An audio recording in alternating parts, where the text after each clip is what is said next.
America అల్లాడిపోతుంది. American ప్రజలు అల్లాడిపోతున్నారు. ఇప్పుడు తాజాగా ఏదైతే షట్‌డౌన్ ఇంపాక్ట్ నెల రోజులు దాటినా అలాగే కొనసాగుతుండటంతో 4.1 మంది అమెరికన్‌లు ఆధారపడే ఆహార సహాయ పథకం స్నాప్ ఇప్పుడు నిలిచిపోయే పరిస్థితొచ్చింది.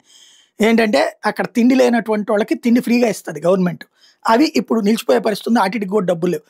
అట్లాగే ఎయిర్ ట్రాఫిక్ ఇవాళ కూడా దాదాపు 2,500 విమానాలు పైలట్లకి డబ్బులు ఇవ్వక, అందులో ఉన్న స్టాఫ్‌కి డబ్బులు ఇవ్వకపోవడంతో ఆళ్ళు మానేసేటప్పటికి లేట్ అయిపోతున్నాయి. ఉన్న విమానాలు కొన్ని క్యాన్సిల్ అవుతున్నాయి. కొన్ని లేట్ అవుతున్నటువంటి పరిస్థితి.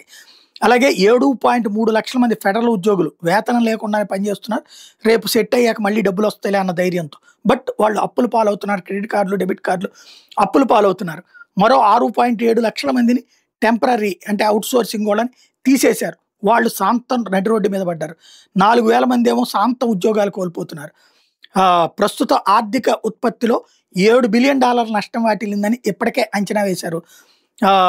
ఇంకొక అంటే టోటల్‌గా 8 వారాలు దాటిందంటే మాత్రం $14 బిలియన్ వరకు ఇది ఎఫెక్ట్ అవుతుందన్నటువంటి అంచనా వేస్తున్నారు. అర్జెంట్‌గా దీన్ని పరిష్కరించండి బాబు అని మొత్తుకుంటున్నారు.